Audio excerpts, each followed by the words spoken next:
दुनिया के दो शक्तिशाली देश हैं। एक है आपका यूनाइटेड स्टेट ऑफ अमेरिका, दूसरा है आपका रशिया। इन लोगों में सेकेंड वर्ल्ड वार के बाद से इनमें आपस में मतभेद बढ़ गए। पहले ये दोनों दोस्त थे। बाद में ये दोनों एक दूसरे से हट गए और ये अपनी अपनी दुनिया बना लिए। और इसका प्रभाव पूरे विश्व पर हुआ, पूरे विश्व के देशों पर हुआ कि इनका एक शीत युद्ध चालू हुआ, जो कि लोग तो कहते हैं कि 1945 से शुरू हुआ और 1991 आते आते ये ख़त्म हुआ, जब ये रसिया के 15 देश इसमें से निकल गए। सोवियत संघ हुआ करता था, इस संघ में से 15 देश 1991 में टूट गए। तब जाकर कहा जाता है कि ये शीत युद्ध खत्म हुआ। लेकिन मैं तो मानता हूँ कि ये शीत युद्ध हमेशा से चलता रहा है और ये आज भी चल रहा है। आप इसको एक उदाहरण लेकर के समझ सकते हैं। जैसे मान लीजिए कि ये इनके ये वाला इनके पीछे पड़ा रहता है और ये इनके पीछे पड़े रहते हैं। ये दोनों एक दूसरे के पीछे पड़े रहते हैं। इसको जैसे समझने के लिए आप ये श्रीलंका को समझिए। श्रीलंका को समझने के लिए कि श्रीलंका में ये लोग गए, ये अमेरिका वाला गया और बोला कि मुझे यहाँ पर आपका एक बंदरगाह है, उसका नाम है हम्बनटोटा। हम्बनटोटा बंदरगाह मुझे दे दीजिए, वहाँ पर मैं अपना रेडियो स्टेशन और ट्रांसमिशन स्टेशन बिठाऊंगा और आप लोगों को रुपया पैसा उन लोगों को दिया और उसका भाड़ा भी दूंगा, पैसा भी दूंगा, भाड़ा भी दूंगा, और वहाँ पर जो भी प्रोग्रेस हो रहा है उसमें मैं आपका लोगों का साथ दूंगा। तो यहाँ श्रीलंका वालों ने दे दिया। अब ये बात रसिया वालों को बुरा लगी। अब रसिया वालों को ये बात बुरा लगी तो वो भारत के पास पहुंच गया। अच्छा, इससे पहले आप लोग एक चीज़ और समझ लीजिए कि इन लोगों का जब वर्चस्व की लड़ाई होने लगी तो दुनिया में दो ही दो ही वर्ल्ड रह गया। एक अमेरिका का वर्ल्ड रह गया और दूसरा रसिया का वर्ल्ड रह गया। एक वर्ल्ड में लोग अमेरिका को सपोर्ट करते थे और एक वर्ल्ड में जो है लोग रशिया को सपोर्ट करते थे। जैसे अमेरिका को सपोर्ट करने वाले 30 देश नाटो में ही हैं, जिन्होंने अपनी सुरक्षा के लिए ये सैनिक संधि की हुई है कि कहीं भी कोई लड़ाई होगी तो ये 30 देश मिल के लड़ेंगे। तो इन्होंने अपना अपना एक दुनिया बना ली थी। इसमें अपना इंडिया इंडिया की जब बारी आई तो उस समय वहाँ इस देश के प्रधानमंत्री जो थे, पंडित जवाहरलाल नेहरू थे। तो उन्होंने अपनी जो विदेश नीति अपनाई तो वो गुटनिरपेक्षता वाली नीति अपनाई। उस समय उन्होंने चलाया मूवमेंट नॉन अलायंस मूवमेंट, गुट निरपेक्ष वाला आंदोलन चलाया कि हमको गुट निरपेक्ष रहना है। इसमें उन्होंने कुछ देशों को भी शामिल कर लिया, अकेले से संभव नहीं था, दूसरे से देशों को भी शामिल कर लिया। इसमें एक देखो ये इंडोनेशिया आ गया, वहाँ के राजा अहमद जो है गुट निरपेक्षता में आ गए। फिर यहीं पर मिस्र था जिसे कि हम इजिप्ट भी कहते हैं, इजिप्ट के नाम से भी जाना जाता है। इसके जो मिस्र के मिस्र के जो प्रमुख थे वो कर्नल नासिर थे। इसके बाद एक देश था यूगोस्लाविया के जो हेड थे मार्शल टीटो। इन चारों ने मिलकर के, यूगोस्लाविया यूरोप में ही था, यूरोप में एक छोटे से कंट्री का एक देश का नाम है। और इन चारों ने मिलकर के यहाँ पर नॉन अलायंस मूवमेंट चलाया अपना नॉन अलायंस मूवमेंट चलाया, और जिसमें कि ये चारों गुट निरपेक्ष रहे, जो न पहले वर्ल्ड में गए न दूसरे वर्ल्ड में गए। अब ये आपको ये समझाता हूँ कि ये किस तरह से ये लोग प्रभाव डालते हैं। अब जैसे ये यहाँ से कूदते कूदते लंका आया, बोला कि भाई हमको हम्बन टोटा बंदरगाह दे दो, हम यहाँ पर आपको उसका भाड़ा देंगे, आपके आपके देश के विकास में हम सहयोग करेंगे, हम आपको लोन देंगे, बिना ब्याज के लोन देंगे। श्रीलंका खुश, उसने हम्बन टोटा बंदरगाह दे दिया। लेकिन अब उसका दुख यहाँ पर रशिया को हो गया। अब रशिया ने भारत से मदद मांगी। रशिया ने भारत से मदद मांगी कि भाई तू इस बार तू मदद कर दे, इस बार तुम मदद कर दो, तुमको जब दूसरी बार मदद की जरूरत पड़ेगी तो हम जरूर मदद करेंगे। अब ये लंका में उस समय क्या चल रहा था? उस समय एक विद्रोह चल रहा था। विद्रोह चल रहा था, कौन चला रहा था? लिट्टे के लोग चला रहे थे। लिट्टे के लोग चला रहे थे, जिसको टाइगर लिबरेशन के नाम से भी जाना जाता है, टाइगर लिबरेशन ऑफ तमिल। तो वो जो लोग चला रहे थे उसके मुखिया थे प्रभाकरन। अब प्रभाकरन को इंडिया की तरफ से थोड़ा हिंट मिल गया, तो अब ये श्रीलंका जो है इस तरह से है। श्रीलंका के ऊपरी हिस्से में यहाँ पर तमिल लोग थे, तमिल लोग थे। और इन तमिलों के मुखिया जो थे प्रभाकरन। और ये तमिलनाडु कहाँ पर है? इंडिया में है। यहाँ का हिस्सा, ये नीचे का हिस्सा जो है तमिल लोगों का है। तो ये जो यहाँ के मुखिया थे, अब इनको इंडिया से थोड़ा हिंट मिल गया। अब ये और गोलाबारी करते करते करते करते ये पूरा यहाँ तक इन लोगों ने श्रीलंका का इतना हिस्सा तक भी कब्जा कर लिया था।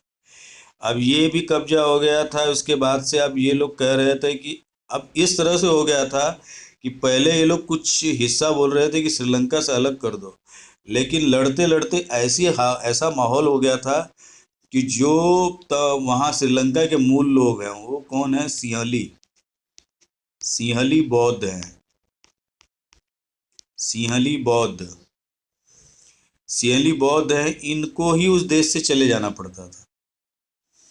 अब श्रीलंका को समझ में आ रहा था कि हम कुछ न कुछ गलत कर रहे हैं, चलो अब भारत से चल कर के मदद मांगे। अब ये भी भारत से मदद मांगने के लिए चला आया।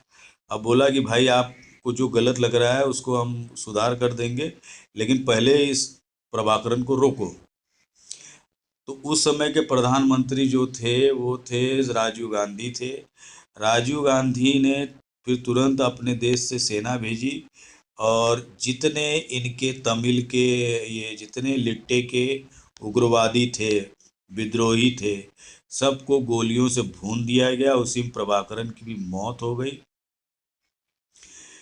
और बाद में ऐसा एडवर्टाइज हुआ, श्रीलंका में ऐसा एडवर्टाइज हुआ कि प्रभाकरन को चढ़ाने वाला भारत था, इसलिए श्रीलंका के लोग जो है भारत को दुश्मन मानने लगे। और उसके बाद से जो लिट्टे के लोग थे वो बोला ये राजीव गांधी मरवाया है, तो ये राजीव गांधी भी हमारा दुश्मन है। उसी में एक नलिनी नाम की एक महिला थी जो प्रभाकरन गैंग की थी। ये जो है अपने शरीर पर बम वम बांध कर आई। और राजीव गांधी जो गए थे उस समय मद्रास, अभी जो इसका नाम चेन्नई है, वहाँ गए थे और ये अपने शरीर पे बम वम बांध के आई थी। और ये उनसे मिलने गई और विस्फोट करके खुद को भी मार लिया और राजीव गांधी की भी हत्या कर दी। इस तरह से उसने अपना बदला ले लिया था। अच्छा, इसके पहले श्रीलंका का एक सिपाही था, जब ये परेड में घूम रहे थे तो उसने अपने बंदूक का जो निचला हिस्सा होता है जिसको बट बोलते हैं, बट से मारा था राजीव गांधी के कंधे पे, उनका कंधा टूट गया। इस तरह से श्रीलंका वालों ने अपना बदला लिया, फिर नलिनी ने अपना बदला ले लिया और इसमें राजीव गांधी की हत्या हो गई। देखो, नौटंकी किनकी थी? नौटंकी थी अमेरिका और रशिया की। और इसमें इसमें हत्या किसकी हो गई? प्रभाकरन की हो गई, यहाँ पर हमारे राजीव गांधी की हो गई। ठीक है, विद्रोहियों को शांत करने के लिए अपने देश ने जो कुछ किया वो सही किया, क्योंकि ये दूसरा कश्मीर ना बन जाता, बाद में उसकी भी समस्या को हल करना तकलीफ दे हो जाता। अच्छा, अब ये खिलाड़ी निकला, अब एक खिलाड़ी निकला, नेपाल के पास चला गया। नेपाल के पास आ गया तो नेपाल अब बोला कि भाई, नेपाल में उस समय जो गरीबी थी उनको पैसा वैसा दिया, उनको बोला आपका हमको दो, एक जगह दो जहाँ पर हम लोग अपना ट्रांसमिशन लगाएंगे, रेडियो स्टेशन बनाएंगे, वहाँ पर अपना वो अपना अपना प्लेन वगैरह रखेंगे। तो नेपाल बोला भाड़ा लगेगा भाई, भाड़ा, वो भाड़ा देने के लिए बोला हमारे पास पैसे की कमी नहीं है, जितना पैसा चाहिए उतना ले लो। और उस समय नेपाल में एक और स्थिति चल रही थी कि वहाँ की ऐसी भौगोलिक स्थिति कि लोगों की आंखें बहुत जल्दी खराब हो जाती थी। तो इसने इसने क्या किया, यहाँ से डॉक्टर वॉक्टर को भेजा जो नेपाल के लोगों की मदद करने लगा। और नेपाल लोग के लोगों की आंखें ठीक होने लगी। बोले अमेरिका, वाह, अमेरिका जैसन देश नहीं, बहुत बढ़िया। लेकिन यहाँ चाइना को ये खटकने लगा। अब ये चाइना को गुस्सा आ गया कि ये आके मेरे मेरे कपार पे बैठ गया, ये आके हमारे कपड़े पे बैठ गई। ये कहाँ है अपन, ये सैनिक अड्डा लाए बैठल, अमेरिका है, अमेरिका जा, यहाँ क्यों आके सैनिक अड्डा बनाएगा। अब इसने क्या किया, उस समय माओ की सरकार थी, तो इसने अपने कुछ ट्रेंड उग्रवादियों को, ट्रेंड ट्रेंड उग्रवादियों को, ये मान लीजिए इस नेपाल है, इसमें ट्रेंड उग्रवादियों को चाइना ने घुसा दिया। क्योंकि इसका तो दो देश कर नहीं सकते थे, ये इतना छोटा है कि पहाड़ों का देश है, कोई दो देश बनेगा नहीं। तो उस समय था कि अब यहाँ पर क्या विद्रोह की कराया जाए, तो विद्रोह यही था कि वहाँ पर लोकतंत्र नहीं था बल्कि राजतंत्र था, राजा का राज था। तो यह माओवादी जो घुस गए थे, उनको उनको खूब बंदूक दिया, गोली दिया, गोली का कोई हिसाब नहीं लिया जाएगा, आप वहाँ पे जिसको मारना है मारो और वहाँ का राजतंत्र खत्म करवाओ और वहाँ लोकतंत्र स्थापित करो। तो अब ये लोग खूब खूब घूम घूम के खूब खूब गोली मारे, खूब बंदूक मारे, खूब लोगों को मारा वहाँ पे माओवादियों ने। वहाँ के लोगों को भी इकट्ठा कर लिया, ग्रुप बना लिया, गैंग बना लिया, और उसके बाद से ये इसका जो 18-20 साल तक वो लोग इसको इसको सहना पड़ा। उसके बाद जाकर के इन लोगों ने यहाँ से नेपाल से बोला, नेपाल अमेरिका को बोला जा भैया, तू जहाँ से आया वहीं चला जा, यहाँ हमारे कपारे पे मत बैठ, चल जो वहाँ पर। लेकिन अपना इंडिया ने प्रभाकरण को तो ख़त्म कर दिया था, लेकिन इन लोगों ने माओवादियों को ख़त्म नहीं कर पाए। ये चाइना के पास नेपाल गया भी था कि भाई ये अपने माओवादियों को ख़त्म इधर से हटा लो, लेकिन वो बोला हमारा है ही नहीं, हम क्यों हटाएं। जैसे आज वो यूक्रेन पे हमला हो रहा, बोलता है हमला हो रहा है, ये मैं मानता ही नहीं हूँ। उसी तरह से उसने बोल दिया कि ये माओवादी हमारे है ही नहीं, तो हम क्यों माने। तो यही माओवादी धीरे धीरे हिंदुस्तान में भी घुस गए, छत्तीसगढ़ में आ गए, इन्हीं का नाम नक्सलवाद पड़ गया, माओवाद पड़ गया। उनकी विचारधारा एक एक विचारधारा साम्यवादियों की होती है और एक विचारधारा पूंजीवादियों की होती है।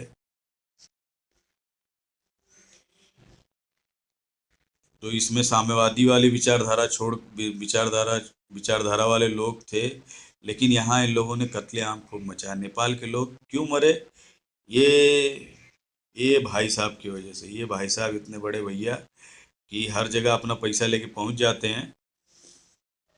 और ये यहाँ पर चाइना को भी तकलीफ हुई तो चाइना ने अपना ताकत दिखा दिया, अपना दिमाग दिखा दिया। ये देख रहा था टुकुर टुकुर इंडिया वाले क्या कर रहे हैं, और इंडिया वाले जो कर रहे थे वो इसी को इसने कॉपी कर लिया। यहाँ से वहाँ वो प्रभाकरण थे, यहाँ से इन लोगों ने अपना माओवादी डाल करके उनको गोली बंदूक पैसा दे करके उधर पे आतंक मचवा दिया। आखिरकार उनको नेपाल भी छोड़ना पड़ा। तो उसी तरह से अमेरिका का शिकार ये भी हुआ है, जो यहाँ पर इराक देश है,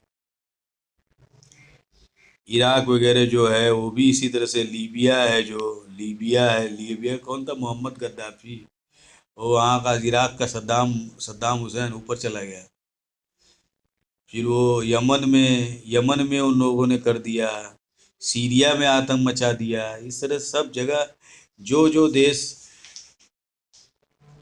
रशिया के फेवर में थे वहाँ जा जाके कुछ न कुछ जा कर के ये अपना खिलाड़ी खेल खेली जाता था, और वहाँ पर लोगों को तहस नहस कर देता था। ये तो आप उन देशों को समझना चाहिए, उन देशों के राजाओं को राष्ट्रपति, प्रधानमंत्री या राजा जो भी हो, उनको समझना चाहिए कि हम क्या कर रहे हैं और क्यों कर रहे हैं।